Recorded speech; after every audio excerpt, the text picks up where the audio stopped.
یاد از آن روزی که بودی زهره یار من، دور از چشم رقیبان در کنار من.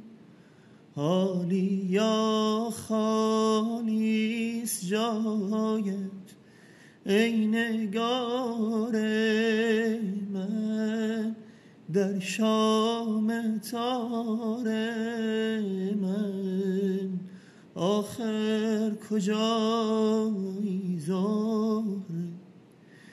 در شام تار من آخر کجایی زهره؟ چون یقین کردی که در عشقت گرفتارم،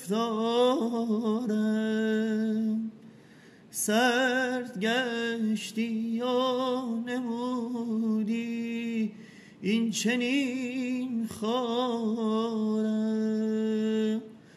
خود نکردی فکر آخر نازنین یارم، من همچو تو دارم آخر خدایی زهره.